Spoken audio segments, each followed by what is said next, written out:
Welcome to Pages from History. June 18, 1815. A muddy Belgian field becomes humanity's stage for one final desperate gamble. Napoleon Bonaparte, escaped from exile, faces two converging armies in a battle that will decide Europe's fate. This is Waterloo, where empires fall and legends die. Stay until the end. First, the return of the Emperor. The Mediterranean sun blazed over Elba's rocky shores as Napoleon Bonaparte stared toward the French mainland with burning eyes. 10 months of exile had transformed the conqueror of Europe into a caged lion, pacing the small island's perimeter each dawn. His guards whispered nervously as their prisoners studied maps by candlelight, plotting movements they couldn't comprehend. On February 26, 1815, Napoleon's small flotilla slipped past British naval patrols under cover of darkness and Mediterranean fog. 1,000 loyal soldiers accompanied their emperor across choppy waters, their hearts pounding with dangerous hope and reckless courage. The gamble's absolute capture meant death, but success meant reclaiming the throne of France and reshaping European destiny. News of Napoleon's return spread through France like wildfire, igniting passions that conservative monarchs thought they had extinguished forever. Village after village welcomed the returning emperor with tears of joy and cries of "Vive l'Empereur" echoing through cobblestone streets. King Louis XVIII fled Paris in panic as Napoleon marched northward, gathering an army from veterans who never stopped believing. The Congress of Vienna erupted into chaos when diplomats received word that Napoleon had escaped his island prison undetected. Allied powers who had divided Europe among themselves now faced their worst nightmare, the return of history's greatest military commander. Within days, Britain, Prussia, Austria, and Russia declared Napoleon an outlaw and began mobilizing massive armies to crush him. Napoleon knew time was his enemy, with coalition forces gathering strength across Europe's borders like storm clouds promising destruction. His strategy was bold and brutal: strike the Allied armies in Belgium before they could unite their overwhelming numerical advantage. Speed, surprise, and the legendary French fighting spirit would be his weapons against enemies who outnumbered him 2-1. The Imperial Guard reformed around their beloved emperor, hardened veterans who had marched from Moscow to Madrid without breaking. Young conscripts joined them, boys who grew up hearing tales of French glory and dreamed of proving themselves in battle. Together, they would march north to face destiny on Belgian soil, where Napoleon would win everything or lose it all. In Paris, Napoleon addressed his marshals with the same magnetic intensity that once conquered half the known civilized world. His plan was clear: drive a wedge between Wellington's British forces and Blücher's Prussians before they could combine their strength. Defeat them separately, reclaim French dominance, and force the coalition powers to accept peace on his terms once more. The army that assembled near the Belgian frontier numbered 72,000 men, equipped with 246 artillery pieces and burning revolutionary fervor. They sang the Marseillaise as they marched, their voices carrying across fields where they would soon fight for France's future. Napoleon rode among them on his white horse, and soldiers swore they saw the same genius glinting in his eyes. But in London and Berlin, the coalition generals were already moving, determined never again to underestimate the Corsican who humbled them. Wellington commanded 68,000 mixed Allied troops in Belgium, while Blücher's 50,000 Prussians camped dangerously close to French positions. The stage was set for a confrontation that would determine whether monarchy or revolutionary empire controlled Europe's destiny. Second, armies converge on Belgian fields. Dawn broke over Quatre Bras on June 16th as French columns emerged from morning mist like specters of war. Marshal Ney led the assault against Wellington's forces, his cavalry thundering across Belgian farmland in magnificent and terrible array. The crossroads became a killing ground where British squares held firm against repeated French charges throughout the bloody afternoon. Simultaneously, Napoleon hurled his main force against Blücher's Prussians at Ligny, seeking to crush them before they could retreat effectively. The old Prussian marshal, 72 years old, personally led cavalry charges, even as French artillery tore gaps in his formations. By nightfall, 25,000 men lay dead or dying, and Blücher's army staggered backward in retreat under cover of darkness. Napoleon believed he had separated his enemies and gained the decisive advantage that would ensure his triumphant return to power. But Blücher, though injured when his horse was shot beneath him, refused to abandon Wellington to face the French alone. The Prussian army retreated not eastward toward safety, but northward toward Waterloo, determined to rejoin their British allies somehow. Wellington received reports of the Prussian defeat and made the calculated decision to stand and fight on ground he had surveyed. The ridge at Mont Saint-Jean offered defensive advantages, a reverse slope to hide troops from artillery, and strong flanking positions. He sent urgent messages to Blücher: hold Waterloo for one day, and the combined armies could destroy Napoleon together forever. Through the night of June 17th, rain poured down in torrents, transforming Belgian roads into rivers of mud and misery. Soldiers on both sides huddled in soaked uniforms, unable to light fires or cook meals, shivering as lightning split the darkness. Wellington's men took positions along the ridge, while Napoleon's armies struggled through knee-deep mud toward the coming battlefield confrontation. French reconnaissance reported Wellington's deployment, but failed to detect Prussian columns marching through forests toward Waterloo's eastern approaches. Napoleon dismissed his subordinates' warnings about Prussian movements, confident that Blücher's battered army would need days to recover fully. It was a fatal miscalculation that would haunt the emperor in the desperate hours that lay ahead of them all.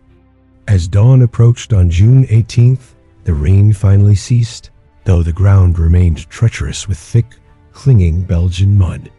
Napoleon surveyed the British positions through his telescope, noting their strength, but confident in French artillery superiority and veteran troops. He planned to pound Wellington's center with cannon fire, then unleash infantry and cavalry in overwhelming waves to break through. Wellington positioned 67,000 troops along his ridge, with strong points at Hougoumont Farm and La Haye-Sainte protecting his vulnerable flanks. He concealed most forces behind the ridge's crest, protecting them from direct artillery fire in his trademark defensive tactical formation. British, Dutch, Belgian, and German troops stood together, united against the man who had terrorized Europe for 15 bloody years. Both commanders knew this battle would be decisive. Wellington fighting to preserve the Allied coalition, Napoleon gambling to reclaim his empire. The morning sun burned through clouds as 140,000 men prepared for combat that would determine Europe's political future forever. History held its breath as the first French guns were wheeled into position across the muddy valley separating the armies. Third, the first assaults begin. At 11:35 a.m., Napoleon's grand battery of 80 cannons opened fire, their thunderous roar echoing across the Belgian countryside. Solid shots screamed over the ridge, but Wellington's reverse slope, positioning limited casualties despite the apocalyptic sound and fury. French infantry watched smoke clouds billow upward, believing the barrage would shatter British resolve before they even attacked formations. Prince Napoleon Bonaparte led the first major assault against Hougoumont, the fortified farm anchoring Wellington's right defensive flank position. British guards defending the chateau fought with desperate courage, holding walls and gates against overwhelming French numerical superiority throughout. The struggle for Hougoumont would rage all day, consuming thousands of soldiers in brutal close-quarters combat around burning buildings. At 1:30 p.m., Durlin's entire corps advanced across the valley, 16,000 French infantry marching in massive columns toward Wellington's left. The disciplined formations presented magnificent spectacle, but terrible vulnerability, as British artillery tore bloody gaps through their packed ranks. Still they came forward, drums beating the pas de charge, eagles glinting above regiments that had conquered half of Europe. British infantry waited in line formation behind the ridge crest, invisible to the advancing French columns ascending the muddy slope. As d'Erlon's lead units crested the ridge, they were met by devastating volleys from British redcoats at point-blank murderous range. The French assault staggered as hundreds fell, but veteran soldiers pressed forward, engaging in fierce musket exchanges amid choking smoke.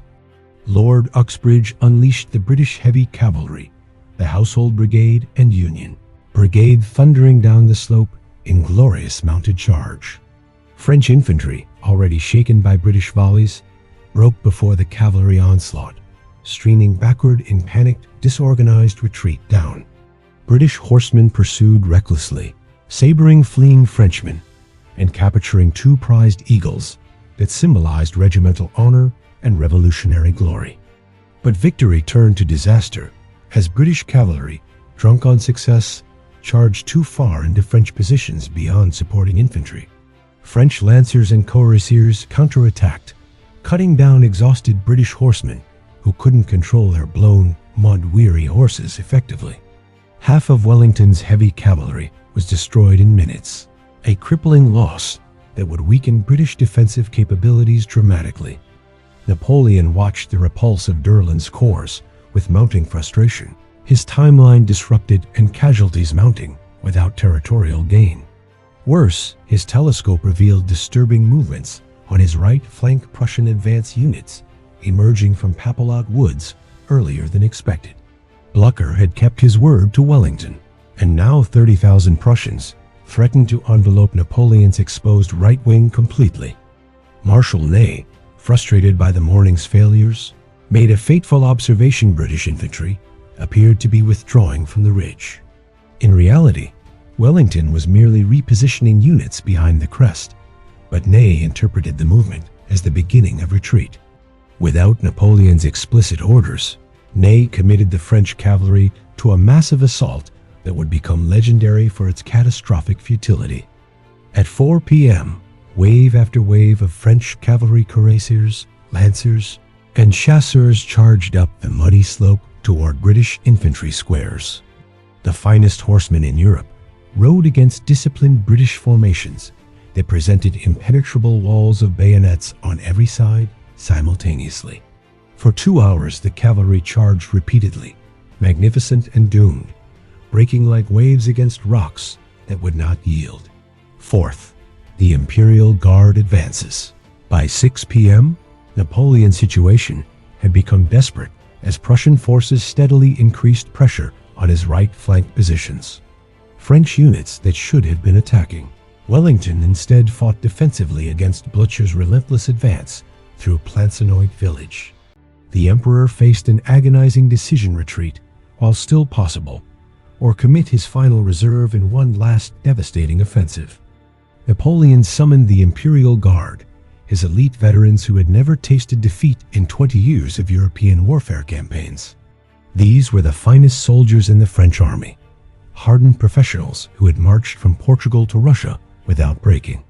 If any force could shatter Wellington's weakened line and turn defeat into miraculous victory, it was these legendary grognards. Marshal Ney, bloodied and on his 5th horse after 4 were shot beneath him, would lead the Guard's assault personally.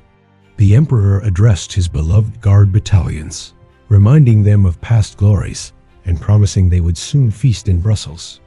They responded with throaty cheers of Vive l'Empereur, their loyalty absolute even as disaster loomed on every battlefield front today. At 7 p.m., 5 Guard battalions advanced in echelon up the muddy slope, their bearskin hats and blue uniforms visible through smoke. French artillery had pounded British positions all day, and Wellington's line was desperately thin with grievous casualties across all units. The Guard marched with parade ground precision despite artillery fire, confident that their reputation alone would break the British defenders' will. Wellington had anticipated this final assault and positioned his remaining reserves precisely where the Guard would strike hardest soon.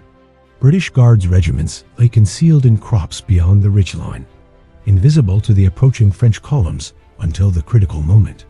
As the Imperial Guard crested the ridge, British infantry rose from the ground like specters and unleashed volleys at devastating range. The French guards staggered but pressed forward, these veterans too proud to retreat even as comrades fell around them. For 20 desperate minutes, the finest soldiers of both nations fought at murderously close range amid apocalyptic chaos and smoke. But British numbers and positioning prevailed. The Imperial Guard began to waver, then incredibly, impossibly, began to fall back down. The cry spread across the battlefield, "La Garde recule," the Guard retreats. A phrase no French soldier ever thought they'd hear. The psychological impact was catastrophic. If the invincible Guard could be beaten, then all was truly lost for Napoleon's cause. Units across the French line began dissolving, years of military discipline evaporating as men thought only of survival and escape. Wellington, watching the Imperial Guard's retreat, stood in his stirrups and waved his hat forward, the signal for general advance. The entire British line surged forward, a ragged but irresistible tide of redcoats descending on the disintegrating French army below. Prussian forces simultaneously broke through on the right, completing the encirclement that would destroy Napoleon's army as an effective force. Napoleon watched his army disintegrate, the dream of renewed empire dissolving into the chaos of panicked retreat and utter ruin. His carriage was nearly captured as Imperial Guard battalions formed desperate squares to protect their emperor's escape toward Paris and safety. Behind them, 41,000 casualties lay scattered across Belgian fields, the blood price of one man's ambition and Europe's final reckoning. Fifth, the final collapse. The retreat became a rout as French soldiers abandoned weapons, equipment, and wounded comrades in desperate flight toward France.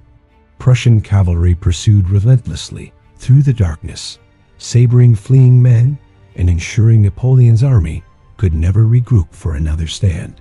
Wellington and Blücher met at the farmhouse of La Belle Alliance, embracing as victors who had ended 23 years of war. Napoleon reached Paris exhausted and defeated, finding neither sympathy nor support from a nation weary of endless bloodshed for glory.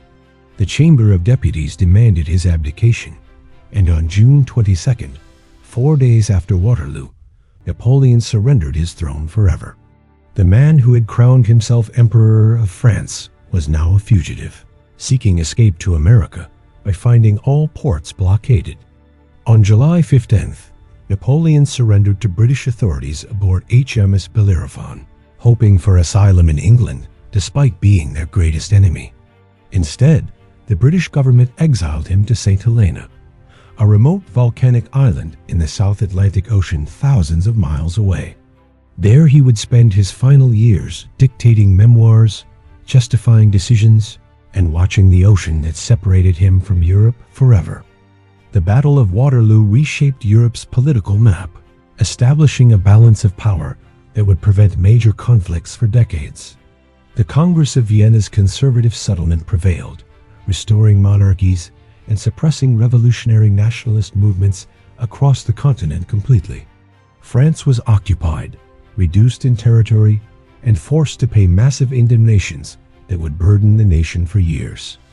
Wellington became Britain's greatest hero, his defensive genius at Waterloo cementing his reputation as one of history's finest military commanders. Blücher's timely arrival proved decisive, demonstrating the importance of Allied cooperation and the danger of fighting coalition forces separately. The battle produced 57,000 casualties in a single day, a horrifying testament to Napoleonic warfare's industrial scale of human destruction. Napoleon died on St. Helena in 1821, his body ravaged by stomach cancer and his spirit broken by confinement. He was 51 years old, having risen from Corsican obscurity to conquer most of Europe before his spectacular, catastrophic downfall. His legacy remained contested liberator or tyrant, military genius or megalomaniacal warmonger who sacrificed millions for personal ambition's sake. The battlefield of Waterloo became a pilgrimage site where tourists wandered among monuments erected to commemorate the fallen from both sides. Belgian farmers plowed up musket balls and uniform buttons for decades, grim reminders of the day 200,000 men fought for Europe's soul. The Lion Mound, built from battlefield earth, still dominates the landscape where Napoleon's empire died and modern Europe was born. The word Waterloo entered languages worldwide as shorthand for decisive defeat and the moment when fortune finally abandons the ambitious. Military academies study the battle's tactics, debating Napoleon's delays, Ney's cavalry charges, and Wellington's defensive brilliance for generations afterward. It remains history's most analyzed battle, a case study in leadership, strategy, and how small decisions create massive historical consequences. In the end, Waterloo proved that even genius has limits when facing determined opponents fighting on familiar ground together. Napoleon's greatest weakness, his inability to delegate, trust subordinates, or accept that he couldn't control every battlefield variable, sealed his fate. The muddy Belgian ridge where his empire ended reminds us that history's tide eventually turns against even the most brilliant commanders. This is how Napoleon's empire ended, not with triumph, but in Belgian mud and blood. History teaches us that no reign lasts forever. Like, comment, and subscribe to Pages from History for more epic documentaries. Which historical battle should we cover next? Join us for humanity's greatest stories.